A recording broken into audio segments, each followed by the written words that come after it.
আল্লাহ তাআলা বলেন সাব্বাহা লিল্লাহি মা ফিস সামাওয়াতি ওয়া মা ফিল আরদ, আসমান সমূহে যা কিছু আছে এবং পৃথিবীর বুকে যা কিছু আছে সব আল্লাহ তাআলার তাসবিহ পাঠ করেছে। তার মানে আসমান এবং জমিনের মধ্যে এমন কোনো কিছু নাই যেটা আল্লাহর তাসবিহ পাঠ করে না। এটা কোরআনের বহু জায়গায় আল্লাহ জানিয়েছেন। যেমন আল্লাহ তাআলা জানেন ওয়া ইম মিন শাইইন ইল্লা ইউসাব্বিহু বিহামদি, এমন একটা বস্তুও নাই, একটা জিনিসও নাই যেটা আল্লাহর প্রশংসা সহ তার তাসবিহ পাঠ করে না। ওয়ালাকিন লা তাফকাহুনা তাসবিহাহুম, কিন্তু তোমরা সেগুলোর তাসবিহ বুঝতে পারো না। বুঝতে না পারা তোমাদের দুর্বলতা, কিন্তু তারা করে, এটাই বাস্তবতা। কারণ আমার আল্লাহর ঘোষণার মধ্যে কোনো ভুল থাকতে পারে না। যালিকাল কিতাবু লা রাইবা ফি, এই কোরআন সন্দেহের ঊর্ধ্বে, সংশয়ের ঊর্ধ্বে। সুতরাং আল্লাহ যা বলেছেন সবগুলোই বাস্তব, যদিও আমাদের বিবেক সেগুলো বুঝতে অক্ষম থাকে। তো এখন বিবেক বুঝুক বা না বুঝুক, আমরা মেনে নিলাম আমার আল্লাহ যা বলেছেন সেটাই সত্য। আসমান সমূহ এবং জমিনে যা কিছু আছে সব আল্লাহর তাসবিহ পাঠ করে। আচ্ছা, আল্লাহর তাসবিহ কারা পাঠ করবে? ইমানদাররা না বেঈমানরা? তার মানে সবাই ইমানদার, বেঈমান না। এজন্য আল্লাহ তাআলা কোন জানোয়ারকেও কিন্তু জাহান্নামে ফেলবেন না। একজন বুজুর্গ, তাকে এক লোক গালি দিল, একদম নিকৃষ্ট গালি, কুত্তা নিয়ে যে গালিটা দেয় আর কি, সেই গালি। তিনি কিচ্ছু বললেন না, চুপচাপ হেঁটে চলে গেলেন। তার সঙ্গে থাকা এক শিষ্য বড় অবাক হলো, হুজুর কোনো প্রতিক্রিয়াই দেখালেন না, কিচ্ছু বললেনই না, অন্তত একটা ধমক দিতেন, অন্তত একটু আদব শিখাই দিতেন। কিচ্ছু বললেন না, আপনার কারণ কি? তিনি বললেন, দেখো, সে তো আমাকে একটা জানোয়ারের নাম বলে গালি দিয়েছে। আল্লাহ তাআলা যদি দয়া করে মায়া করে আমাকে জান্নাত দিয়েই দেয়, ওর গালি আমার কোনো ক্ষতি করবে না, উল্টা আমার উপকারের কারণ হবে। কারণ কিয়ামতের দিন নেকের পাল্লায় গালিটাও মাপা হবে। শুধু নামাজই নেকি না, শুধু জিকিরই নেকি না, আল্লাহর দ্বীনের পথে চলতে গিয়ে, দ্বীনের কথা বলতে গিয়ে কেউ যদি গালি গায়, এটাও নেক আমল। কিয়ামতের দিন এটা নেকের পাল্লায় মাপা হবে। তা আমি জান্নাতি হলে ওর গালি আমার কোনো ক্ষতি করবে না। লেকিন আমি যদি জাহান্নামী হই, আল্লাহ না করুক, তাহলে ও তো আমাকে কম কথাই বলেছে, ও তো আমাকে এক জানোয়ারের সাথে তুলনা দিয়েছে। অথচ একটা কুত্তাও জাহান্নামে যাবে না, একটা শুয়োরও জাহান্নামে যাবে না। তাহলে যেই মানুষগুলো জাহান্নামে গেল, ওরা তো কুকুরের চাইতে অধম হয়ে গেল, শুয়োরের চাইতে অধম হয়ে গেল। এজন্য আল্লাহ কোরআনে বলেন, যারা আল্লাহকে মানে না, কুফর অবলম্বন করেছে, উলাইকা হুম শাররুল বারিয়া। এই সূরাও হয়তো অনেকের মুখস্থ।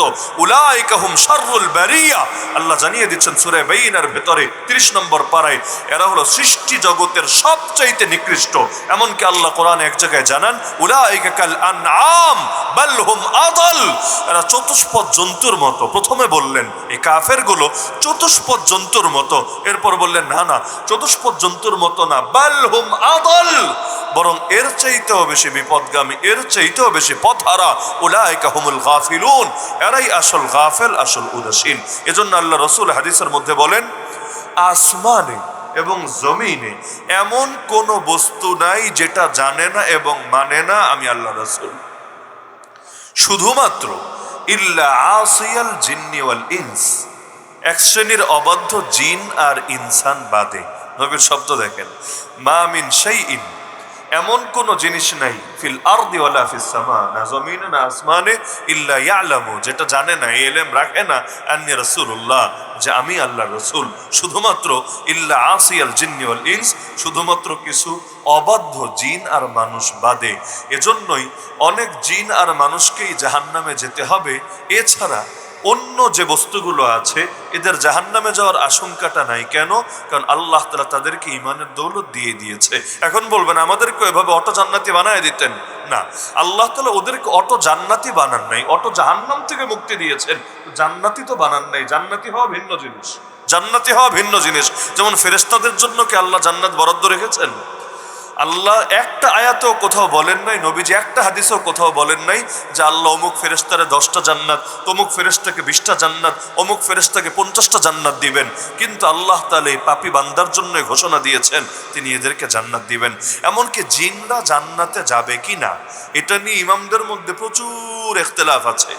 অনেক ইমামের মত হলো একটা আয়াত বা একটা হাদিসও এমন কথা নাই যে জিনরা ঈমান আনলে নেক আমল করলে জান্নাতে যাবে নাই, কারণ ঈমান আনলে জান্নাত দিতে হবে জরুরি না, তাহলে ঈমান তো ফেরেশতারাও এনেছে। ঈমান আনলে শুধু না, নেক আমল করলেও জান্নাত দিতে হবে জরুরি না, কারণ নেক আমল আমরা আর কি করি, এর চাইতে কোটি কোটি গুণ বেশি ফেরেশতারা করে। তাহলে ঈমান আমলের বিনিময় না জান্নাত, জান্নাত হলো রবের দয়া, রবের মায়া, রবের ভালোবাসা, রবের অনুগ্রহ। আর অনুগ্রহ আল্লাহ যাকে চান তারে দান করেন। যালিকা ফাদলুল্লাহ ইউতিহি মান ইয়াশা। আল্লাহর অনুগ্রহ নিয়ে প্রশ্ন তোলা যায় না।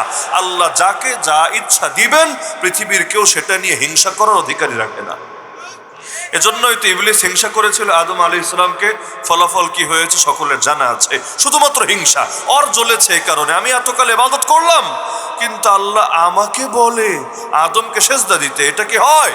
এই যে হিংসাটা করলো, অথচ মর্যাদা দেয় কে? আল্লাহ। আল্লাহ আদম আলাইহিস সালামকে মর্যাদা দিয়েছে, তুই বেটা এটা না মানার কে? এজন্য মর্যাদার ব্যাপারে কখনো আপত্তি করবেন না। আল্লাহ তাআলা ঈমানদারদেরকে মর্যাদা দিয়েছেন কাফেরদের উপর। আল্লাহ তাআলা উলামায়ে কেরামকে মর্যাদা দিয়েছেন, বুজুর্গানে দিনকে মর্যাদা দিয়েছেন সাধারণদের উপরে। নবী বলেন, একজন ইবাদতকারী বুজুর্গের উপরে একজন আলেমের সম্মান এমন, তোমাদের সাধারণ একজন মানুষের উপর আমি নবীর মর্যাদা যেমন। মানে সাধারণ মানুষের তুলনায় নবীর মর্যাদা কত বেশি, এটা বোঝা আমাদের এটা সাধ্যেই নেই, এটা আকলেই ধরবে না।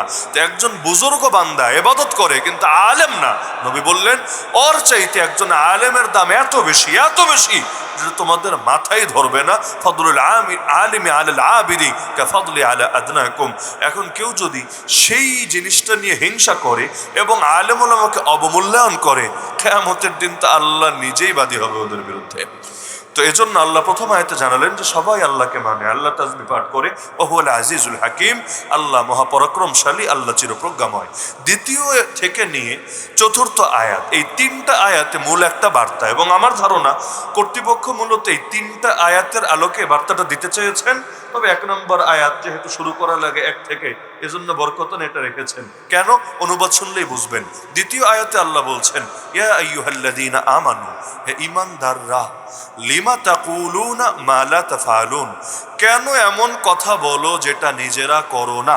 কাবুরা মাকতান ইনদাল্লাহ, আল্লাহর দৃষ্টিতে এটা বড় পাপ।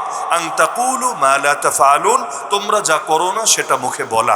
ইন্নাল্লাহ, নিশ্চয়ই আল্লাহ, ইউহিব্বু, ভালোবাসেন, আল্লাযীনা ইউকাতিলুনা, যারা জিহাদ করে, যারা সংগ্রাম করে, যারা লড়াই করে, যারা যুদ্ধ করে, ফি সাবিলিহি, আল্লাহর পথে, বাতিলের পথে না, তাগুতের পথে না, কাফের মুশরিকের পথে না, বরং আল্লাহর পথে লড়াই করে, সাফান, এক সারিতে, মানে ঐক্যবদ্ধ হয়ে, কান্নাহুম বুনিয়ানুম মারসুস, যেন তারা সীসা ঢালা প্রাচীর। সীসা ঢালা প্রাচীর যেমন সহজে ভাঙা যায় না, যেমন এটা বড় সুদৃঢ়, বড় মজবুত। মুসলমানরাও আল্লাহর পথে লড়াই করে এমন ঐক্যবদ্ধ হয়ে, এমন সুদৃঢ় ভাবে, যেন তারা সীসা ঢালা প্রাচীরের মতো ঐক্যবদ্ধ, মজবুত। আল্লাহ তাআলা এই গুণে যারা গুণান্বিত, তাদেরকে বড় ভালোবাসেন।